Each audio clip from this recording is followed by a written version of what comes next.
Oi, pessoal. Hoje vamos ter um papo muito proveitoso com dois convidados bem especiais. O Dr. Igor Eloy, que ele é professor de Neurociências e Fisiologia da Universidade de Fortaleza. Ele é biólogo, tem formação em Neurociências e Psicobiologia e doutorado na área de Bioquímica e Biologia molecular. Também vamos conversar com o Dr. Tawili Taunay, professor de Neurociências da Universidade de Fortaleza, psicólogo e doutor em Ciências Médicas, e ambos atuam profissionalmente como parceiro na docência e pesquisa em neurociências e são fundadores da formação em neurociências do comportamento humano, o Neuroprime. Então, gente, sejam muito bem-vindas. Eu tive que ler aqui porque o currículo de vocês é bem grande, hein? Mais ou menos. Obrigado. Então, Obrigado. gostaria de saber um pouquinho, que vocês falassem um pouquinho como foi a trajetória de vocês dois para estar fazendo esse trabalho juntos na vida acadêmica e para as neurociências, e também como foi que vocês se conheceram. Bom, em relação à vida acadêmica, eu imagino que começou desde meus 7 anos de idade, hein, Thaís?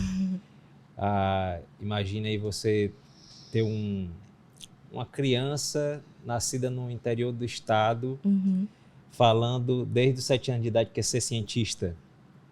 Então, eu imagino que o gosto pela academia, né, pelo ensino superior também nasceu a partir daí. Né? Eu, inicialmente, entrei no curso de Ciências Biológicas da Universidade Federal do Ceará e basicamente foi tudo muito consequência do que eu já vinha gostando desde criança, né? E comecei logo no 3º semestre, já comecei a incorporar a pesquisa. Fiz iniciação científica na área da bioquímica, né? Fiz mestrado, doutorado, e em seguida galguei ali também formações em cima dessa área e pesquisa também em cima dessa área dentro das neurociências. Então, e assim, paralelo a isso, porque eu fiz mais ou menos um investimento da minha carreira, foi meio que um Y, né?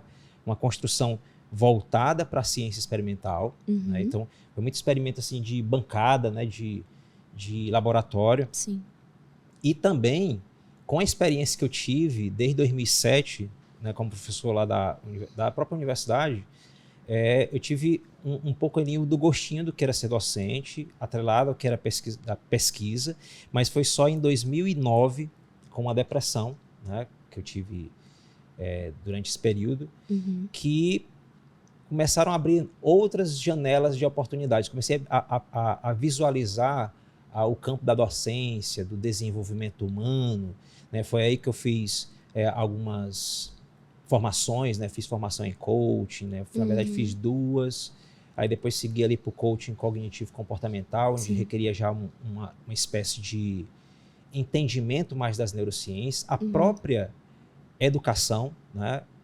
Entender como é que é a educação para além do ensino, mas também de como é que funciona o processo de aprendizagem. Então, dentro da própria praxis profissional, eu como a principal atividade docente, né?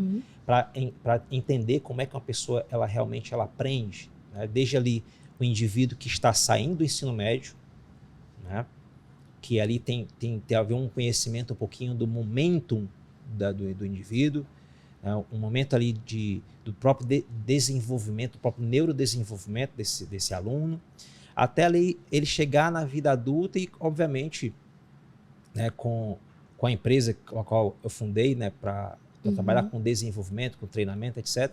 É aí onde eu tive também a oportunidade de ensinar para adultos, né, adultos, né, falando neurocientificamente, né, pessoas que já estavam já lá com seu córtex pré-frontal já mais formatado, já mais desenvolvido, mas que tinha ali uma vontade para aprender de forma diferente, mas com algo mais aplicado para a vida. E as neurociências foi esse ponto de encontro, né, um ponto de encontro assim maravilhoso, porque conseguiu atrelar ali desde a pesquisa de bancada, hoje lá na Universidade de Fortaleza, na qual eu faço parte como docente, pesquisador, eu tenho uma linha de pesquisa voltada para investigação, avaliação de biomoléculas que tenham ação biológica, né, biologicamente ativas, mas uma ação mais farmacológica, e psicobiologicamente também falando, né? Aquelas drogas que têm um efeito, né, nas funções cerebrais, né, funções cognitivas. Né? Um outro lado seria o quê? Seria a educação.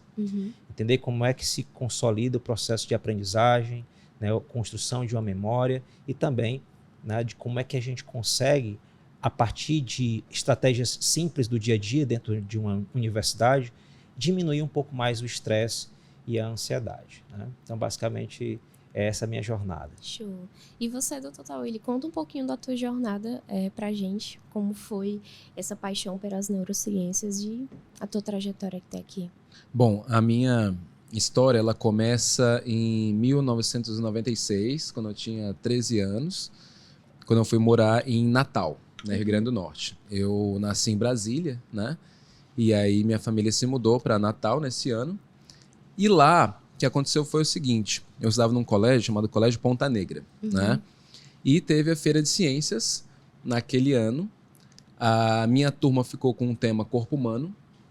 E eu, introvertido, tímido, né, recém-chegado na cidade, ali no meu cantinho.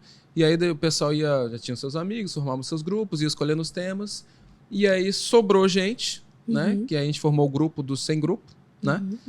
E sobrou um tema que era considerado o mais difícil, que ninguém queria pegar, que era sistema nervoso, né?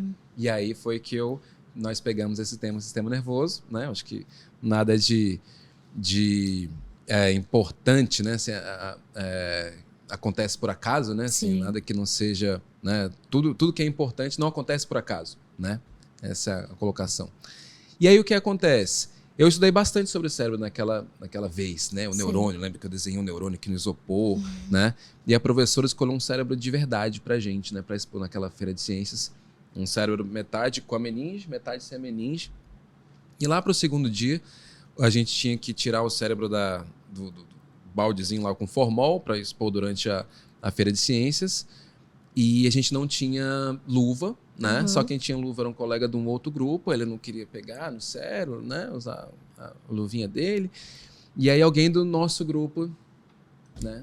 Teve que botar a mão na massa. Botar a mão na massa encefálica, né? Até hoje eu me lembro da sensação de pegar, vontade de espremer, sabe? Eu sei. Né? E aí foi paixão à primeira vista, né? Desde então, aí eu comecei a achar super interessante, assim, como o cérebro lida com cognição, com emoção, com personalidade, né? Como ele é responsável por tudo, né? Que nos caracteriza enquanto ser humano. E aí, na época do vestibular, eu, preocupado, né, com as questões sociais e tudo mais, eu não quero ser juiz, quero julgar as pessoas e julgar bem. Mas para julgar bem, eu tenho que fazer psicologia primeiro, né? Para entender da mente humana, para depois saber... Agora tudo faz sentido, viu? E aí quem te conhece agora tudo faz sentido. O que é a mente, né? A decisão de um pós-adolescente sem orientação vocacional, né? Porque o cara, para fazer direito, né? Para fazer psicologia antes, você vê que era uma trajetória realmente que não fazia sentido. E eu sozinho nas minhas decisões, não, vou fazer psicologia. E esperava encontrar uma faculdade de neurociências, né? Que lá eu encontrar um curso de uma teoria una da mente baseada em neurociência, e quando eu encontrei foi nada disso, né? As várias teorias da psicologia, né? Assim, nada de neurociência, muito pelo contrário, o pessoal tinha até uma rejeição em relação à neurociência. Ah, biomédico, reducionista, eu lá vou atender neurônios, sei se você está restringindo o ser humano, né? E sempre foi ali meu interesse, né? Me interessei muito pela teoria histórico-cultural do Vygotsky, né? Foi a que mais me chamou a atenção na época. E fui levando, e no quarto semestre nós tivemos uma disciplina chamada psicofisiologia, que é basicamente a disciplina de neurociências, né? E aí foi quando eu me reencontrei, né? E aí é basicamente neurociência, agora sim, é o que eu estava finalmente esperando o curso todo, e aí me dediquei bastante, né? Enfim, me envolvi bastante com a disciplina. O curso de psicologia na faculdade que eu fiz, foi a Federal do Ceará, ela é no Benfica, né? E essa disciplina era dada no Porangabuçuca, na Faculdade de Medicina, né? Então não ficava no mesmo campus da psicologia. E depois que finalizamos a disciplina, eu fui ser monitor da disciplina, fui por 2 anos monitor da disciplina, depois fui bolsista de pesquisa do laboratório do professor que ministrava a disciplina. Então eu fiquei praticamente, né, estudando só no Porangabuçu a partir daí, mais envolvido mais com a medicina propriamente do que com a psicologia, para estudar neurociência, porque no curso de psicologia da UFC não falava-se muito de neurociência. Fundamos uma liga acadêmica, a Liga de Neuropsicologia, para poder fazer grupo de estudo, fazer pesquisas, movi bastante em pesquisas. finalizando o curso, fui fazer tanto o mestrado, por um lado, nas ciências médicas, lá na Faculdade de Medicina da UFC, e também a especialização em neuropsicologia, né? Só que, em termos de trabalho, assim que eu me formei, eu fui trabalhar numa clínica de dependência química, né? E lá eu aprendi duas coisas. Primeiro, a abordagem da terapia cognitivo-comportamental, que é que eu aplico hoje, né, atualmente, e também conheci o coaching lá, né? Sim. O coaching, ele nos foi ensinado dentro do protocolo da clínica para você aplicar um paciente que está em abstinência, né? Que ele já saiu daquele período de uso, enfim, mais problemático, já está estável, né? 3, 4 meses, enfim, em abstinência, e agora vamos trazer algo para ele começar a focar em coisas diferentes, né? Evitar a recaída, né? Mas como prevenção de recaída. E conhecer a metodologia do coaching. E aí eu fazia especialização em neuropsicologia, né? E descobri o coaching, essa forma de trabalhar com pessoas que não sejam população clínica, né? Trabalhar com a população não clínica, achei super interessante, bem na linha da TCC, da terapia cognitivo-comportamental, e enveredei por esse campo do coaching. Na época ninguém, né, não era conhecido, né, o coaching. E aí eu trabalhei por muitos anos como professor de neurociências, né, em formações em coaching de uma empresa específica. Também tive uma experiência no Conselho Estadual de Educação com o professor de Galinhares, né, aqui no Ceará, né, que me ajudou muito, me contribuiu muito na minha formação. Viajava no interior, né, falando de neurociência para os professores, diretores de escola, enfim, né, no contexto do ensino médio, né, do Conselho Estadual de Educação. E depois eu saí da empresa que eu fazia as aulas de neurociência aplicada ao coaching e lancei o meu curso online de coaching, né? Só que nessa época que eu tinha entrado no mestrado já, né, eu já entrei na Unifor também. E tudo isso por volta de 2010, né, para atuar como professor, como docente, onde até hoje eu dou aula, né, de neurociência. E atualmente eu faço parceria, pesquisa, né? Minha área mais de pesquisa é junto com o Instituto Alfa Lumen, né? Que é uma ONG focada em crianças com altas habilidades, e eles têm uma preocupação grande com a questão socioemocional, e lá eu colaboro como pesquisador para desenvolvimento de jogos eletrônicos no sentido de prevenção de problemas de sofrimento psíquico, especialmente depressão, com a utilização de testes neuropsicológicos no contexto de jogos eletrônicos, né, para tentar captar algum déficit cognitivo, algum, enfim, um indício que tenha de algum sintoma de depressão pela via cognitiva, para conseguir detectar, intervir precocemente e contribuir para a saúde mental dos jovens do nosso país. É basicamente essa minha trajetória, meu envolvimento com as neurociências. Perfeito. E foi mais ou menos quando que a gente se conheceu aí? Foi 2014? Tu chegou lá na universidade por volta de que ano? Eu cheguei para trabalhar continuamente a partir de 2012. Né? Eu tinha dado aula lá em 2010, 2012 eu entrei. Em 2014 foi quando eu fui efetivado. Né? Foi mais ou menos nesse período que a gente se conheceu por aí, né? Foi mais ou menos por aí. Acho que foi mais ou menos assim, o que nos aproximou foi mais o quê? O coaching e mindfulness. Né? Alguns interesses, estava desenvolvendo um pouquinho de pesquisa, uma parte do mindfulness também, né? Essa parte de desenvolvimento de pessoas, né? Assim, então você com o seu interesse por seu lado, eu com o meu, então a gente começou a trocar bastante figurinha nesse sentido, né? Perfeito. Cara, tu falou uma coisa muito interessante. 13 anos, eu no interior, lá em Xeramobim, sabe? Olha, eu sofri demais bullying com esse negócio de ciência. Porque você imagina só, o filho tinha um amigo meu que queria ser médico, outro advogado, outro engenheiro, normal, né? Você vê assim, pensar assim, e eu queria ser cientista, ou seja, enfim, né? Tinha um cara que queria ser vaqueiro, jogador de futebol, mas o cientista, ninguém se via, cara, como cientista. E 13 anos de idade, eu fundei o meu primeiro laboratório na cidade. Eu entrei em parceria, imagina, 13 anos, um moleque. Chegar a peitar um diretor de escola municipal, né? O senhor Felício, lembro demais dele, e lançar a proposta e deixar fazer um laboratório, um curso, né, de ciências lá no próprio colégio.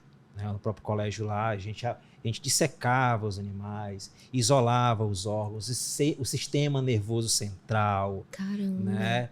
E era aquela coisa assim, todo mundo ficava maravilhado, porque era sempre aos sábados. Então nós dávamos aula, né, e fazia experimentos, né, experimentos um sábado todo para a comunidade.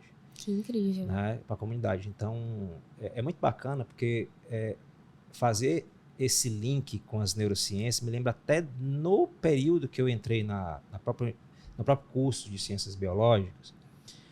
E eu entrei logo para trabalhar com fungos filamentosos. O pessoal às vezes me olha assim no meu currículo, poxa, os fungos e tudo mais, e você entrou... Cara, calma aí para você entender a história. Os fungos filamentosos, eles têm uma característica muito bacana. Imagina uma rede, uma intrincada rede de fios, né? Porque os filamentos são esses fios que muitas vezes tem espécies que ficam ali quilômetros de distância. E engraçado que eles conseguem ler o ambiente, responder ao ambiente, haver uma comunicação do que está de um filamento com um filamento que está, sei lá, metros ou quilômetros de distância, e desenvolver um comportamento ali mais rudimentar de sobrevivência, de reprodução, né? Mais um comportamento. E aí você vê depois bichinhos como protistas, né? Protozoários, inclusive não sei se você ouviu falar, Tawili, no blob. O blob, o termo blob vem de um filme de 1988, que era a bolha assassina, que era uma bolha lá que ia matar todo mundo, né? Eu lembro. Né? Você lembra disso? E aí, o blob é justamente um bichinho desse que parece um fungo. Foi muito tempo pensado que era um fungo, né? Que algumas literaturas traziam ele ali como um mofo mesmo. Só que é um bichinho que se adapta muito bem ao ambiente. E o que eu ficava intrigado em 2010, 2011, né? Que ali eu estava ali já há um certo tempo, já estava no doutorado, né? Já tinha saído da depressão e comecei a ver outras oportunidades dentro do campo das biológicas que envolvesse ali bioquímica, biologia molecular, genética, aí veio as neurociências. Cara, um bichinho que passava... ele conseguia testar teste de labirinto, né?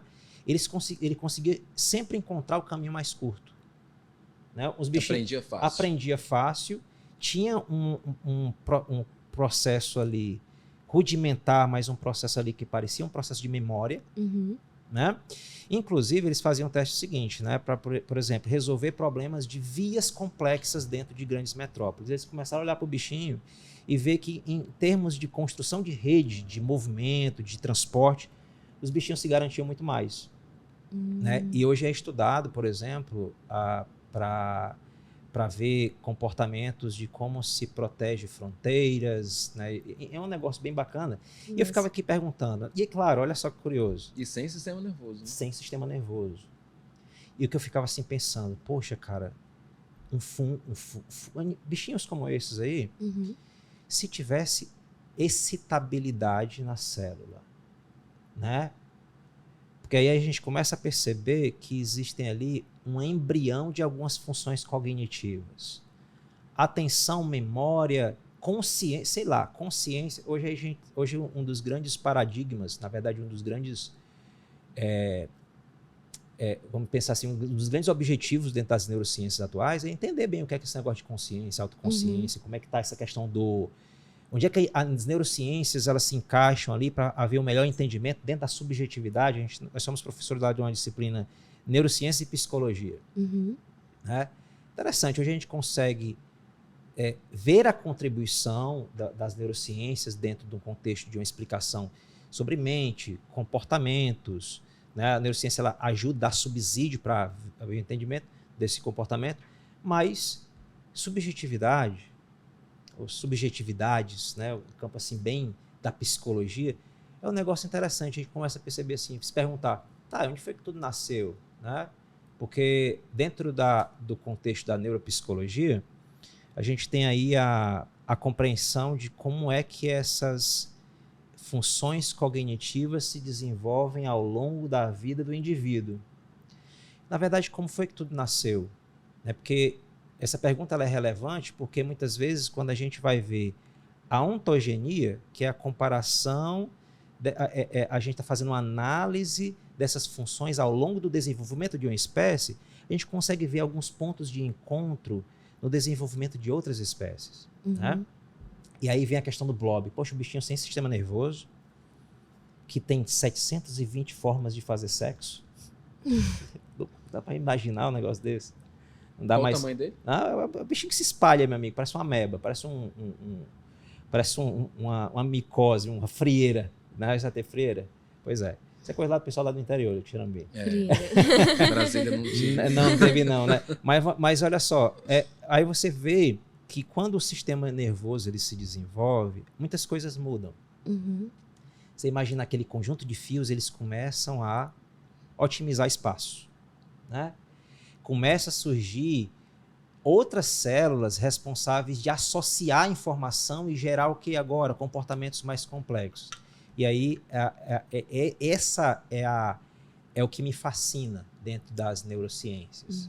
Interessante, porque esse ponto é um outro ponto que conectou a gente, né? Porque a gente teve a nossa conexão através do desenvolvimento de pessoas, né? Sua formação em coaching, né? Minha formação em coaching, só que nossas áreas acadêmicas, né? Então a gente priorizando a área acadêmica em primeiro lugar e paralelamente com essa preocupação com o desenvolvimento de pessoas. Só que a questão da neuroetologia, né? Neuroetologia comparada é você comparar o comportamento dos animais em seu funcionamento do sistema nervoso, né? Parece ser algo que a gente tem em comum, você falando desse elemento, né? Porque a vida é algo que sempre me chamou a atenção, né? Assim, planta, bichos, né? Lá em Brasília tem um zoológico, né? Assim, eu sei que hoje em dia, como adulto, eu vou criticar a questão do zoológico, eu vejo de uma maneira diferente, mas tem uma formação importante no meu caráter, né? Afetivamente, você vê lá a girafa, vê o elefante, vê o tigre, vê o leão, vê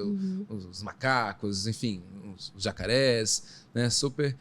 Sempre chamou minha atenção enquanto criança. E hoje em dia, eu fico me perguntando a questão da consciência, né? Como é que a consciência se dá nesses animais? E dando as aulas, né, de neurociência, me chama muita atenção a questão do golfinho. Né? Porque o golfinho, você olhando para o cérebro dele, ele tem um cérebro bastante desenvolvido, sabe? Entendi. Só para você ter uma ideia, né?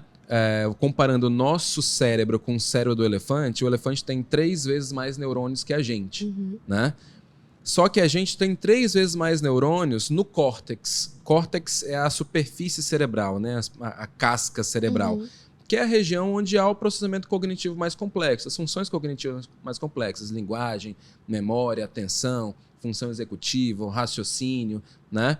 E você olhando para o golfinho, você observa o córtex dele, ele tem um córtex bem complexo. E estudando com mais detalhes, a literatura fala que o córtex dele é 40% maior que o nosso.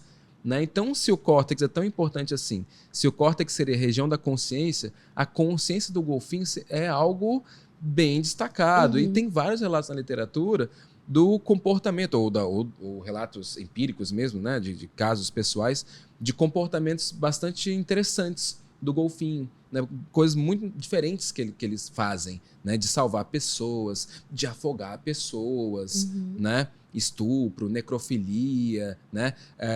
Caçam tubarões, sabe? Eles têm um comportamento bastante inteligente, né? Bastante consciente, um comportamento bem diferenciado, que chama bastante atenção. O que será que ele pensa, né? E a própria literatura hoje ela tem uma classificação que é chamada das pessoas não humanas. Né? São seres, animais não humanos com cérebro bem desenvolvido que possivelmente apresentam uma consciência do seu mundo, que é o caso dos grandes primatas, os elefantes e os cetáceos, né? As baleias orca, né? Enfim, os próprios golfinhos. Então é um tema bastante interessante, né? Essa questão da consciência nesses outros animais não humanos. E aí, Tawila, é interessante também, porque assim, vamos entender que a gente tem um papel de sustentabilidade para esse planeta que a gente vive, né? E entender também que pode existir um sofrimento no outro lado. Imagina só, a gente pensa muito em cultura como um elemento ali humano, né? Nós somos seres sociais. o nosso cérebro ele é moldado por essas questões culturais, históricas. É um campo muito forte aí que o Tao ele investiga. Agora, quando a gente olha para um chimpanzé e percebe que ele faz política, já pensou, né, que há, por exemplo, laços complexos, um comportamento social complexo, né? E aí nós começamos a perceber que existe aí um desenvolvimento cerebral que pode caber uma certa consciência não sei, né? Isso aí é uma coisa que está sendo investigada e está sendo trazido muito forte para, né, evidências científicas, né? De que onde é que está a consciência aí? Será que existe uma consciência do eu? Né? Uma consciência do outro? Porque todos ali têm uma espécie de cultura sendo formada. Elefantes, inclusive, conseguem até criar um certo ritual de luto, né, pelos seus entes queridos. Então, é uma coisa que a gente precisa investigar. Né? E mexer nessa caixa, parece que é mexer numa caixa preta, né, que eu imagino que a gente vai ter muito pano para manga aí de pesquisa e discussão, né, ao longo dos nossos próximos anos. Né? Eu não tenho dúvida que a gente precisa ressignificar muito da nossa relação com os outros animais em geral. Né? A gente tem uma relação com os outros animais, os não humanos, né, muito objetificante, assim, como fossem seres que não tivessem direitos. Né? E eu acho interessante que a própria literatura, né, fala que vai chegar um momento que não se pode retroagir de você condenar uma pessoa pela morte de um golfinho como se condena hoje um assassinato de uma pessoa, de um ser humano. E a mesma coisa os grandes primatas, a mesma coisa os elefantes, né? Que é algo que a gente tem que repensar realmente. Né? Claro que a nossa relação com os outros animais ela acaba sendo perpassada pela violência muitas vezes, né? Assim, no nosso almoço, no dia a dia, né? No churrasco, ali tem uma violência ali que é embutida, né? Assim, que faz parte da nossa cultura, faz parte da nossa história, né? Mas é interessante a gente pensar, por que não pensar nessa relação de como lidar com esses outros seres, da gente desenvolver a questão da empatia, né? Só que é algo que me preocupa bastante, né? Porque eu vejo a maneira como as pessoas tendem a se relacionar e o que as pessoas tendem a valorizar enquanto grupo, né, pelo próprio discurso nas redes sociais, que muitas vezes é um discurso falso, né? Porque você tem a questão do algoritmo, então aquilo que está presente na rede social não necessariamente reflete o comportamento da humanidade, né, de maneira geral ou de maneira verdadeira. Mas eu vejo muito ser humano faltando com empatia com os próprios seres humanos, né? Enquanto mais você tentar lutar por uma empatia com outros animais que não são humanos. Mas é algo que é necessário, porque a nossa sobrevivência ela depende disso. Né? Tem estudos alarmantes falando que se a gente não mudar a nossa forma de produção de riqueza nos próximos 40 anos, a gente vai se extinguir enquanto espécie. Isso usando dados estatísticos, né? Mostrando que a forma como a gente produz hoje riqueza, né? Assim, a forma como a gente produz lixo, né? Assim, porque a gente tem que produzir lixo de uma maneira que o planeta consiga absorver, né? Para se renovar. Então isso é uma questão onde a nossa sobrevivência está em jogo. Né? E os estudos científicos com base em estatística mostram que em 30, 40 anos, se a gente não pensar em soluções, não passar a fazer diferente, a gente de fato vai se extinguir enquanto espécie. Então, para a gente é fácil estar aqui falando tudo mais, mas daqui a 20, 30 anos a gente, né, já vai estar com a idade mais avançada, se estiver vivo até lá, se Deus quiser, mas nossos filhos, nossos netos, como é que que planeta que eles herdarão? Então, a gente precisa colocar isso para discutir, problematizar isso, para pensar em soluções, afinal, todo mundo quer continuar vivendo. Né? Sim. Gente, falar de envelhecimento e cérebro saudável é sempre, talvez seja assim, um desafio, né? E tem como retardar o envelhecimento e manter o cérebro saudável ao longo da vida? Porque, obviamente, é um processo também, né? Eita, tá ele aí. É um assunto que vem sendo discutido, né? Tem muitas evidências, né? E inclusive não só evidências, mas meta-análises. Que aí eu tenho grandes trabalhos que resumem outras pesquisas e aí a gente pode chegar em alguns denominadores comuns, né? como um deles, né, que uma bandeira que eu levanto muito é a questão do sono. A gente sabe que o sono ele tem ali uma influência genética muito forte, tá? Como também uma influência social muito forte. Não é à toa que dentro da própria antropologia mesmo, dos trabalhos de antropologia, se fala numa questão de um sono social, né? Ele é moldado de acordo com o dia a dia, né? O dia a dia, a pressão social que é criada em relação ao trabalho, enfim. Agora sim, existe também uma necessidade grande de sono por conta de uma influência genética também muito forte. Na verdade, não é só um gene, são vários genes.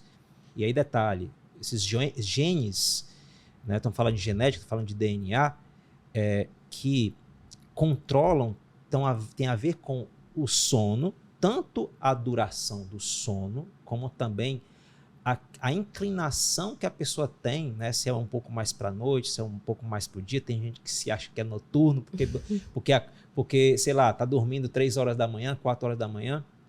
Mas vamos entender que esses genes também controlam outras funções do corpo. A gente chama isso aí de pleiotropismo dentro das ciências biológicas, né? Então, muitos genes eles têm um controle ali de outras funcionalidades, muitas delas hormonais. A gente sabe hoje que tudo que é de glândula no nosso corpo dá uma resposta de feedback para uma região, né, que é uma região que controla as atividades de estresse, que é o hipotálamo.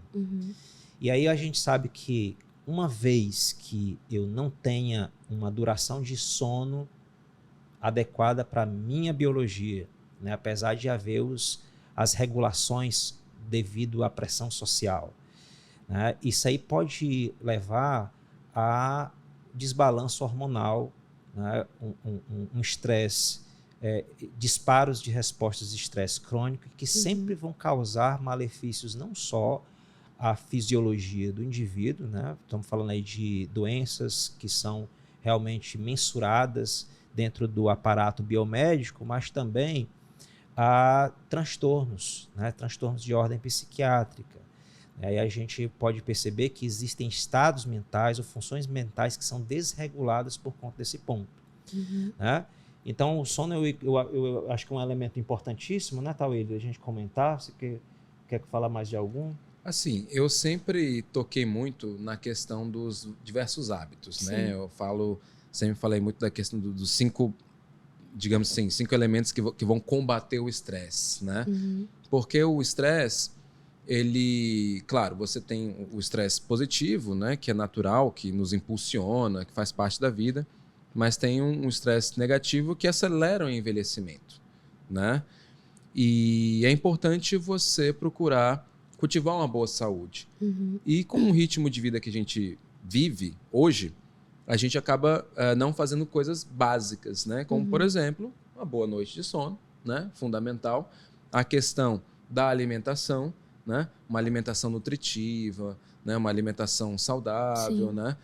A melhor maneira de você saber, né, uma alimentação positiva é você consultar o Google, o nutricionista, né? Tá? Ou o nutrólogo, certo? A questão da atividade física, né? Então, a correria do dia a dia, sedentarismo, né? Algo que favorece também processos inflamatórios, né? Então, é muito importante você manter, né, uma atividade física. A gente foi feito para se mexer, né? O nosso corpo, historicamente, né? Vamos pensar que os nossos antepassados, né, passavam o dia andando, né? O dia andando e correndo, enfim, né? A gente foi feito para isso. E hoje em dia, na forma como a gente se organiza enquanto sociedade, o quê? É basicamente sentado o dia inteiro, né? Então, isso é bastante prejudicial. Um outro elemento é algo que não faz parte muito da nossa cultura, mas que é interessante, que é a questão do mindfulness, ou meditação, ou treino respiratório, né? Você passar a ter o hábito de 5 minutinhos antes de dormir, você senta na beirada da cama, né? Coluna ereta, inspira devagar, expira devagar, né? Você vai estar ativando o sistema nervoso parasimpático, né? Forçando, digamos assim, entre aspas, seu relaxamento, né? Diminuindo o cortisol, a adrenalina, né? Na sua corrente sanguínea, preparando seu corpo para uma boa noite de sono, né? E E também a questão da terapia, né? Ou do controle dos pensamentos, né? Que boa parte do nosso estresse é causado pela gente mesmo, né? Por pensar demais, tipo isso? Pensar demais e pensar no aspecto negativo. Sim. Né? A gente tem essa tendência. É como se fosse um mecanismo de proteção. Né? Aquela história. Imagina os nossos antepassados lá pré-históricos. Como se fosse um alerta, assim, estar em estado de alerta. Exatamente. Tipo isso. Né? Então, imagina que a gente está aqui, né? Enfim, reunido num tempo pré-histórico. Aí você ouve ali um barulho ali atrás.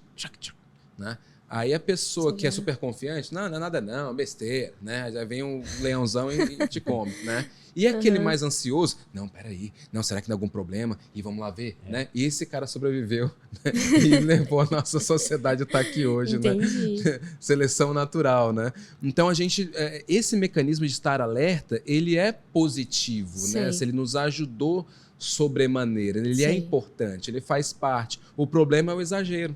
Né? O problema é quando você pensa desproporcionalmente, né? Se preocupando em excesso, é muito comum isso. Né? A pessoa te manda mensagem, quero falar com você. Aí você já pensa que é uma coisa ruim. Invariavelmente. A crise de ansiedade já bate, porque a pessoa só vai falar quando a gente conversa pessoalmente. Quando manda você, a gente conversa pessoalmente, eu já fico, aí acontece muito o quê? De não ser nada problemático.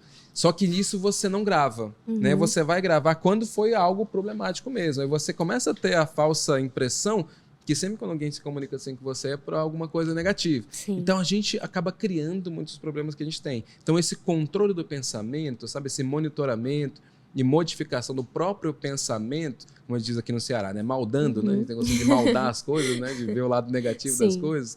É algo que atrai muito o estresse. Mas hoje em dia, né? Eu tenho uma visão um pouco além disso, porque são elementos individuais, né? São coisas que a gente pode fazer enquanto pessoa.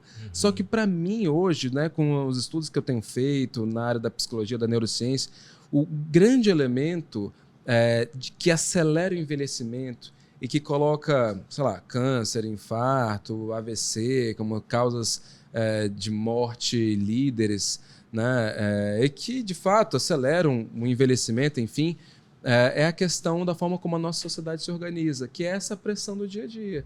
Né? Chega na segunda-feira, aquela correria, você vai dormir, tem que dormir até mais tarde para trabalhar, e você sai do trabalho, quando chega em casa já tem a internet aqui, o WhatsApp, a pessoa te cobrando, chega na rede social, aí tem a cobrança lá da publicação, das curtidas, dos comentários. Né? Então a gente acaba se colocando numa maneira de se relacionar com o outro, mesmo em sociedade, que é estressante, né? Que nos cobra bastante, que você fica sem tempo para dormir, sem tempo para... Né? Então, beleza, é legal você praticar exercício físico, dormir bem, se alimentar bem, mas onde é que você vai encontrar tempo e dinheiro para fazer tudo isso se existe uma pressão que vai além do indivíduo que te gera esse comportamento? Então, a gente precisa realmente parar e pensar, poxa, essa forma como a sociedade se organiza, realmente ela favorece o ser humano, o bem-estar individual, o bem-estar coletivo? Eu não tenho dúvidas que não. Perfeito, William. Assim, você falou algo assim bem interessante, porque nós somos seres que facilmente nós criamos hábitos. Sim. E até uma forma ali de proteção, né? Nos ajuda muitas vezes eu automatizar um comportamento. Né? Eu ali tenho um comportamento automatizado. Só que muitas vezes trazer esse comportamento para algumas atividades diárias acabam se tornando um pouco ruins para a saúde, né? Ou um tanto ruins para a saúde. O Taueli estava falando em algumas questões sociais. Né? Hoje a gente sabe que existe isso aqui, ó, telefone, a gente tem um mundo nesse telefone. Né? Só que tem gente que não consegue se livrar disso aqui à noite. E assim, tá com isso aqui aberto, né, ligado à noite, isso quer dizer que eu estou influenciando o meu sisteminha nervoso aqui a liberar menos melatonina. Né? Apesar da minha região subcortical, que é regiões mais abaixo do córtex, dizer assim, ó, esse celular está me dizendo que está de dia. Né? Muito embora o meu córtex diga assim, ó, tá de noite, bacana, já você vai dormir, mas você tá ali mandando uma luzinha, apesar de branca, tem um comprimento de onda azul, tá influenciando ali o teu o teu principal relógio biológico, que é o núcleo supraquiasmático lá do hipotálamo, e tem ali uma ligaçãozinha com a glândula pineal, a liberar menos melatonina, né? Atrasar essa liberação. E a gente sabe que esse hormônio ele influencia diretamente em outros, inclusive aquele hormônio ligado ao estresse, que é o cortisol. Né? Então, se você desregula um, você desregula outro. Né? E é muito interessante ele comentar assim, falei sobre sono, você falou sobre a alimentação saudável, né? Exercício físico. Olha, o exercício físico,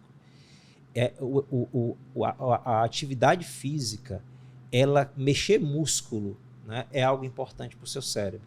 Para você ter ideia, o músculo ele também pode ser considerado uma glândula. Não é uma glândula, tá? Diga-se de passagem, mas enquanto ele está liberando um hormônio chamado irisina, ele tem um efeito ali hormonal, digamos de uma forma, né? Ele está liberando um hormôniozinho, uma função, né? Uma função de glândula, tá? A gente chama aí esse processo aí de endócrino, né? Tem uma função endócrina. Tem um hormôniozinho que está sendo liberado, que vai lá para o cérebro e induz o seu cérebro a produzir mais sinapses, né? A ajudar o seu cérebro a se recuperar melhor. A gente chama esse processo de neurogênese, né? Ou neurotrofia, de desenvolver o seu cérebro. Né? E aí, lembrando, né, Taweli, você comentou aí sobre a questão do estresse, aí você falou de ansiedade. Estresse e ansiedade são situações comuns, nós vivemos isso, né? A questão da ansiedade. Essa ansiedade muitas vezes nos protege em muitas situações. Né? Você percebe bem aqui uma coisa. A gente cria, nós seres humanos, a gente tem uma capacidade de criar memórias que nem existiram, que estão lá no futuro. Daqui a pouco eu tenho uma aula, né, para dar lá na universidade. Quem criou essa memória? Na verdade, é essa minha capacidade de prever, de previsão, de planejamento, tudo mais. Nós sabemos que temos os temperamentos, inclusive, mais ansiosos. Né? A questão mais complicada é quando você desenvolve uma ansiedade disfuncional que se categoriza ali dentro de um espectro de transtorno, né, de ansiedade. E o que a gente não percebe é que quando nós dormimos, nós também criamos em alguma fase ali a ansiedade. Né? No sono REM, né, Taweli? Por exemplo.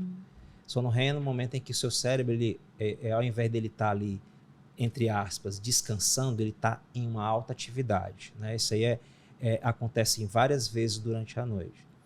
E é muito interessante que essa fase ela é muito importante para consolidar muitas memórias, inclusive com elementos emocionais. Né? Não é à toa que essa é uma fase em que os sonhos beiram a alucinação, é meio que os sonhos meio tortos, sabe?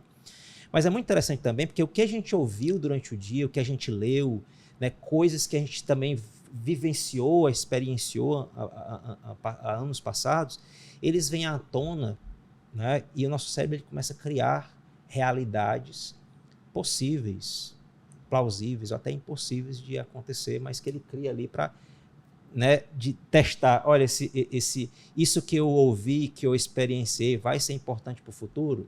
Né, vai me livrar, né, de algum tipo de obstáculo, de algum tipo de situação? Né? Isso aí, na verdade, a gente cria ali um elemento de ansiedade para a gente poder aprender mais a lidar com problemas, possivelmente, né, que possam vir a acontecer. É muito interessante como o nosso cérebro trabalha nesse ponto.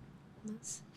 E falando um pouco do estresse, né, eu acho que talvez por conta de um senso comum, a gente sempre viu ele como um vilão pra gente, podemos dizer assim. E o estresse, ele permanece com a gente a vida toda, dá pra fugir do estresse? E quando é que a gente consegue distinguir ali que o estresse é bom, quando o estresse é ruim?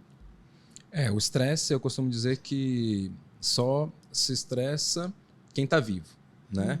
Então, o estresse é um mecanismo natural que nos coloca em ação, né?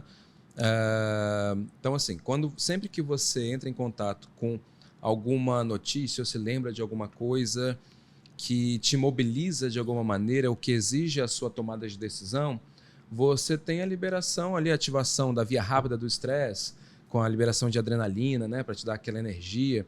E tem a via lenta do estresse, que passa pelo hipotálamo, suprarrenal, libera o cortisol para te dar energia, né? Te manter naquela fase de sustentação daquela energia para você enfrentar ali o problema.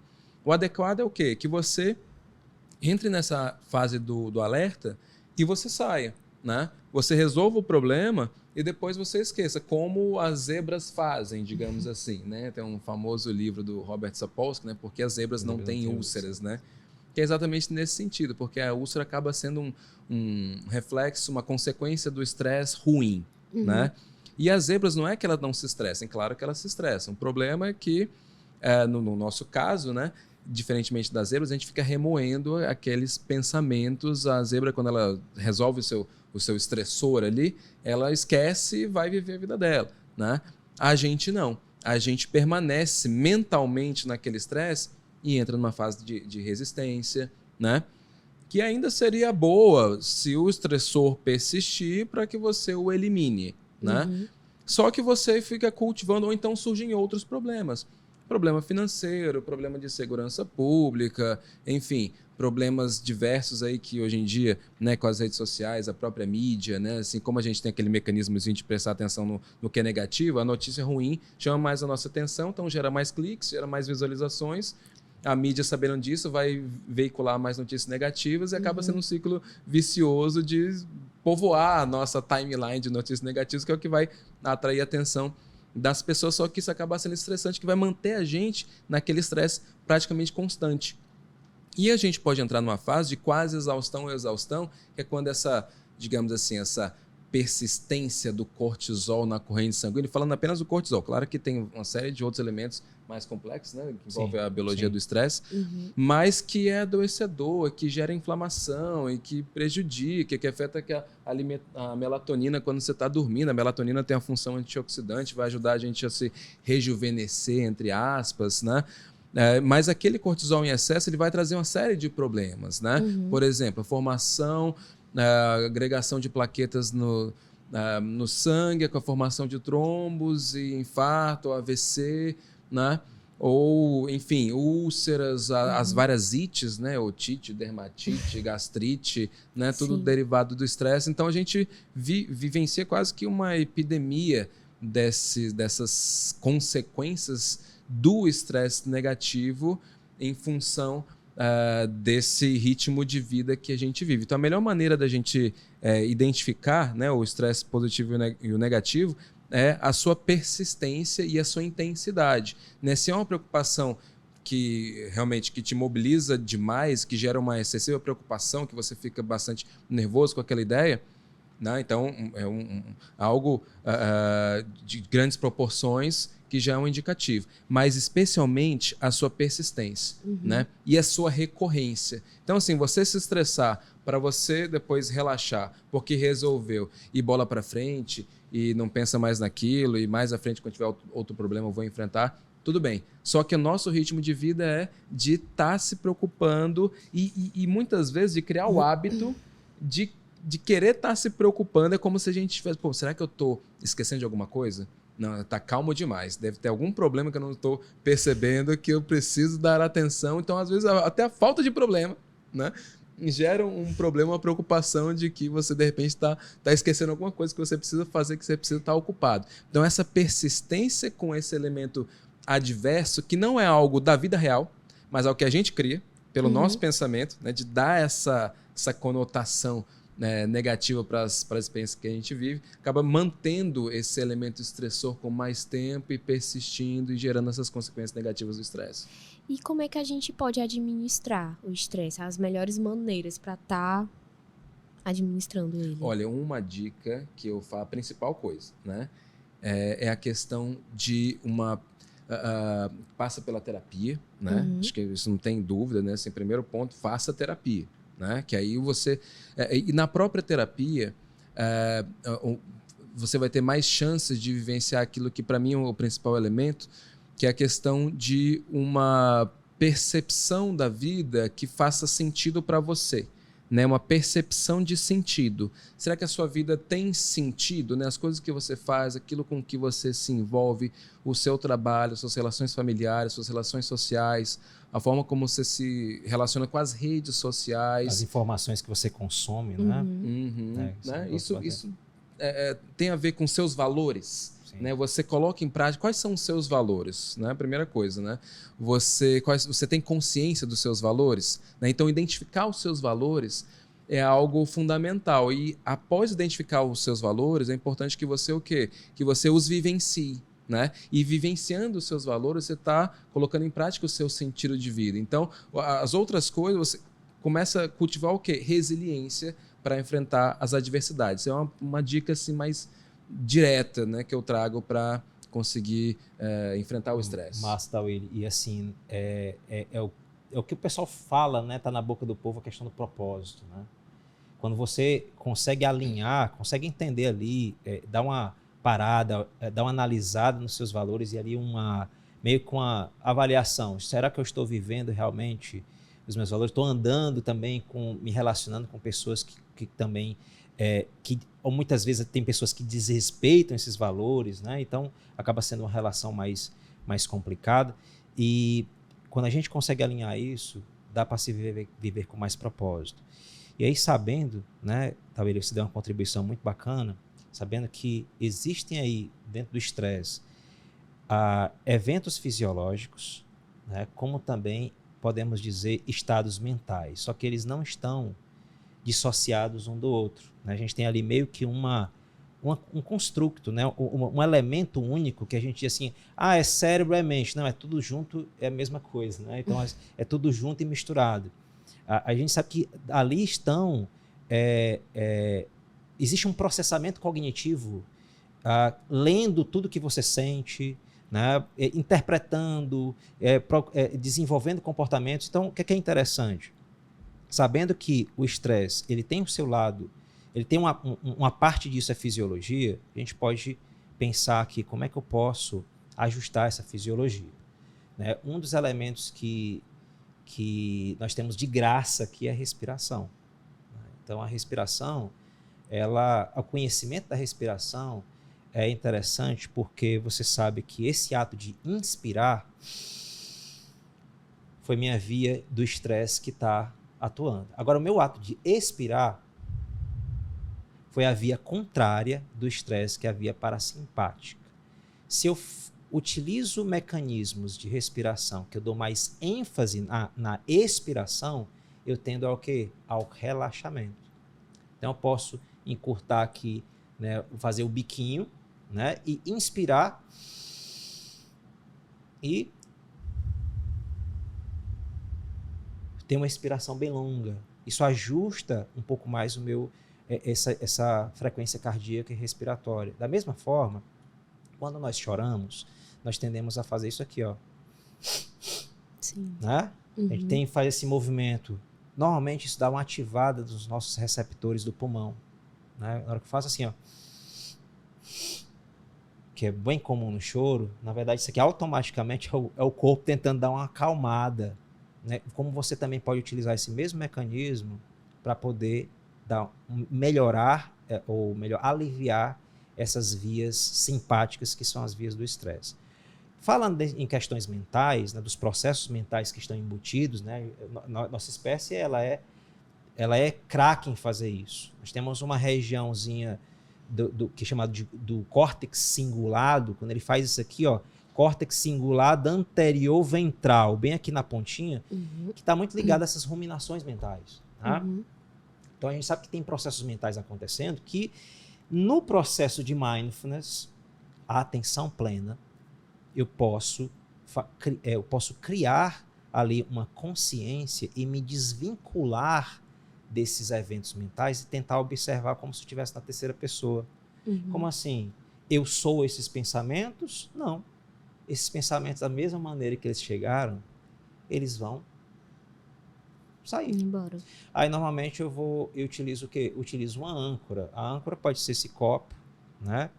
Eu estou utilizando aqui um método de atenção focada. Como eu posso utilizar minha própria respiração? Ter consciência do processo de inspiração e expiração. né? Sem julgamento. Se eu voltei, né, eu tentei meditar, você que está aí me ouvindo, se você nunca, olha, eu já tentei de tudo fazer uma meditação, mas os exercícios de meditação, através desses exercícios de atenção plena, não precisa de julgamento. Se você percebeu que sua atenção foi lá para o boleto que você tem que pagar, não tem problema. Isso quer dizer que você é o quê? Você é humano. Uhum. Todos nós temos uma rede que faz com que a gente divague, fique começando a pensar em coisas do passado, coisas do presente, do futuro, problemas que nem sequer existiram, e a gente pode pensar assim, não, tudo bem, agora eu vou voltar para a minha âncora, que pode ser a sua respiração. Uhum. E aí entender que esses processos, na hora que você fez assim, tomou a consciência, não se julgue. Por quê? Porque o bacana é isso, é você tomar a consciência e depois voltar.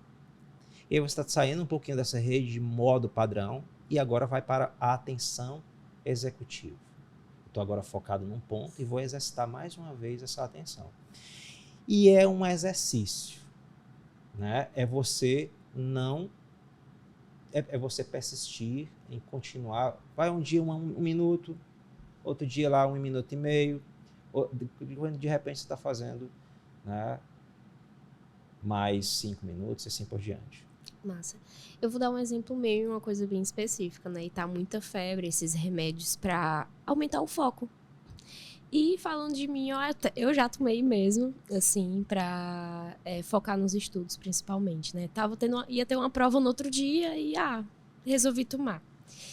E falando em específico, né, do Ritalina, Venvance, quais são os impactos negativos que eles podem causar tomando com frequência? E tem alguma forma da gente melhorar nosso foco de uma forma mais natural, melhorar nossa produtividade, sem que a gente se prejudique em relação a isso? Olha, pesquisando sobre drogas da inteligência, né, os chamados nootrópicos, que eu pude apurar, né?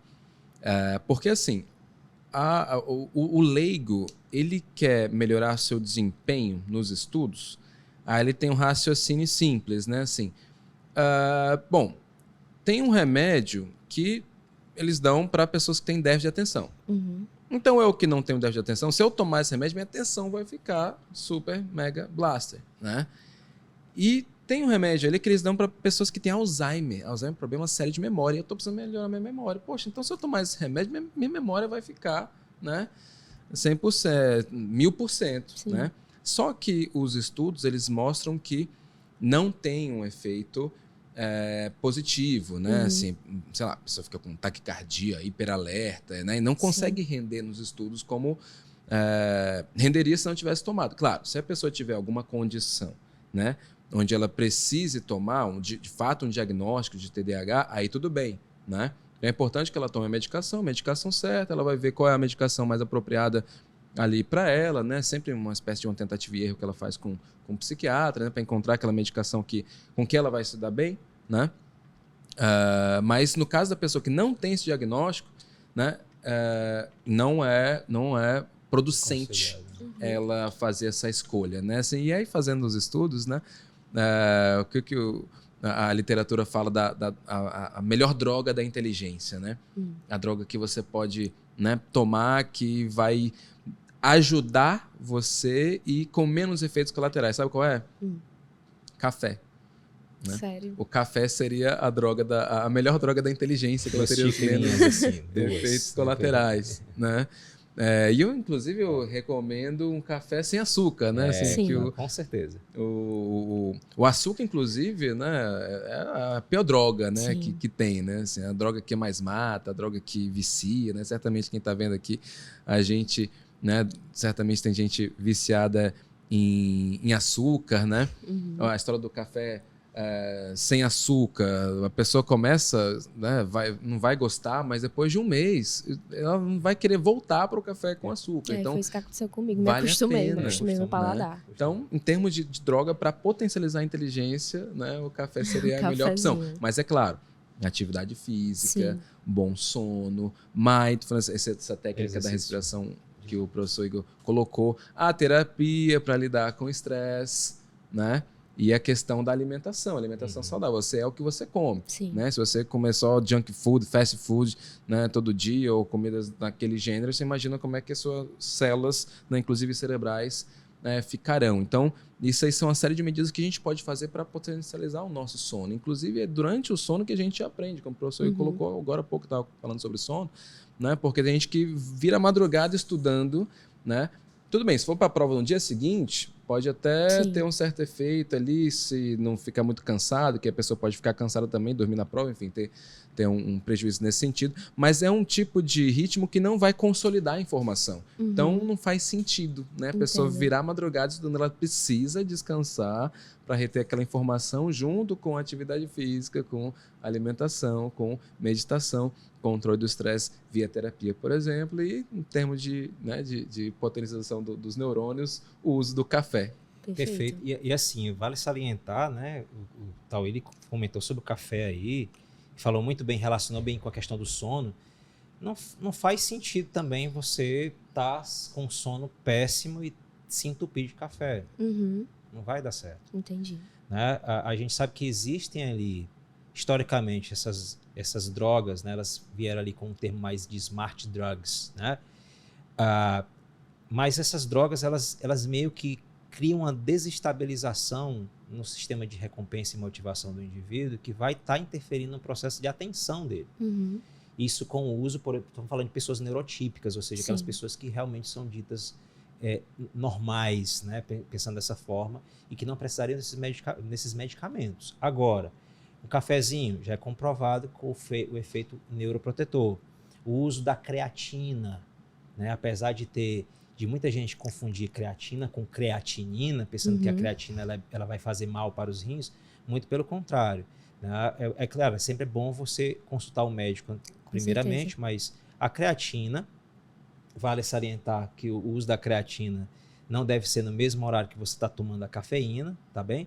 Mas a creatina, ela vai também levar uma biodisponibilidade melhor de energia para os neurônios. Né? Então, isso pode ajudar nas funções mentais? Já está comprovado que sim. Né? E mais outra dica que você pode colocar aí como elemento, mas primeiramente ajustar sono e etc. Né? Que a gente já falou. E, bom, gente, para finalizar, gostaria que ambos também respondessem essa pergunta, que como é que vocês veem a aplicação da neurociência nas profissões e no mercado? Como é que vocês enxergam esse mundo daqui no futuro próximo? Olha, em relação às neurociências, o que é que a gente não tem em termos de graduação, normalmente? Um curso de neurociências, assim, você opta em fazer um curso da área de saúde ou então de desenvolvimento humano, que trabalha com pessoas, né? Enfim, percebe que não há dentro do currículo uma boa grade de neurociências, ou muitas vezes não há nenhuma disciplina de neurociências. E muitas vezes o que tem de neurociência, muitas vezes é um currículo muito de neurologia, né? Algo mais físico, meio cérebro, né? Então, falta muito no currículo, podemos dizer dessa forma, elementos de neurociências e que também façam uma aproximação com o comportamento humano, né? Entender um pouco dessa complexidade humana, né? Saber que as neurociências elas podem contribuir de alguma maneira para entender um pouco esse comportamento, saber que existem outros elementos importantes para que a gente possa entender realmente o comportamento, né? E saber que a gente precisa dar um passo, já que a gente trabalha com pessoas, precisa pelo menos entender um pouco de como é que é essa máquina que controla, né? Que controla o nosso corpo, né? Que está por trás do nosso ato de conversar, do nosso ato de criar, de contribuir politicamente, socialmente, assim por diante. Então, eu imagino que as neurociências hoje, né, tem muito a desenvolver, né, tal ele ainda, mas também precisa gente que levante a bandeira, né, ou melhor, nem levantar uma bandeira, que traga um pouco ali de consenso, uma síntese melhor da compreensão do que é o ser humano como um ser social, né? Porque hoje a gente vê muito trabalho das neurociências focado no indivíduo.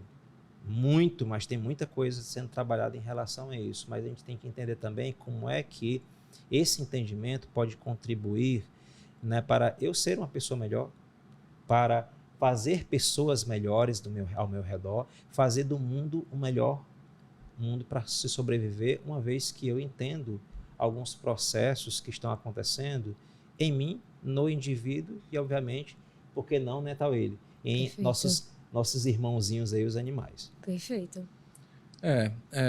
Eu acho que é algo assim, que a gente precisa dar mais atenção, né? A gente precisa trazer para a nossa realidade. Agora, a gente precisa trazer de uma maneira mais correta. O que eu quero dizer com isso? Aquela história, assim, quem lida com o ser humano, né, que é basicamente todas as profissões, né? Todo ser humano ele tem cérebro, né? Alguns parecem não ter, mas, né? Mas todo ser humano tem cérebro, né? E então, assim, é importante que você conheça como o cérebro funciona, né? Só que o cérebro, ele é um elemento num todo que compõe a subjetividade humana, né? E a subjetividade não humana, né? Falando até das pessoas não humanas, né? Mas, assim, eu vejo o ser humano como esse ser, né? Que é biológico, psicológico, social, político, econômico, cultural, histórico. Alguns até acrescentam o espiritual aí no meio, né? Então, todos esses elementos, eles têm a sua parcela de contribuição e a gente precisa visualizar essa interdependência dessas dimensões de forma dialética, né? De maneira onde uma interage com a outra e nessa interação uma coisa diferente se forma ali. Não é apenas um somatório fragmentado de peças, como uma pecinha de Lego, não. É algo diferente. 1 mais 1 não é igual a 2. Né? Eu gosto de dar o exemplo da molécula da água, por exemplo. Né? Você tem o hidrogênio, tem o oxigênio, que isoladamente eles alimentam o fogo. Né? Mas vai colocá-los ali naquela conjuntura da molécula do H2O, naquela angulação de 120 graus, enfim, junto a um monte de moléculas dessas, vai ter uma qualidade oposta, né? Que vai apagar o fogo. Né? Então a gente precisa olhar dessa maneira, trazer a neurociência para a gente compreender que todo mundo tem um ser humano, que tem um lobo frontal que permite esse pensamento, né? Que tem as amígdalas que induzem a gente a ficar maldando, né? Como dissemos há pouco. A questão da via do estresse, que é adoecedora, né? Áreas cerebrais envolvidas no raciocínio, na linguagem, na memória, o que eu posso fazer para melhorar a minha atenção, para melhorar a minha memória, a minha linguagem, tomada de decisão, compreender como tudo isso funciona, né? Mas considerando que o cérebro é mais uma peça que está processando essas informações, né? E que surge no contexto de todos esses elementos ali juntos. O grande problema é você considerar a neurociência como um fator determinante do comportamento nessa perspectiva reducionista, né? Que é o que os meus colegas na psicologia, quando eu entrei na faculdade, né, lá há 20 anos, né, falavam. A gente precisa trazer a neurociência e contextualizá-la de maneira mais integrada dentro desse todo complexo que é a subjetividade. Eu costumo dizer que a neurociência ela é necessária para a gente compreender o ser humano, mas ela não é suficiente. Né? Então a gente precisa trazer, todo mundo precisa saber, conhecer como o cérebro funciona, mas dentro desse contexto, digamos assim, arranjado dialeticamente aí desse modelo multifatorial que é a subjetividade. Eu sei que parece complexo, né? Mas a realidade é complexa, o que eu posso fazer? Né?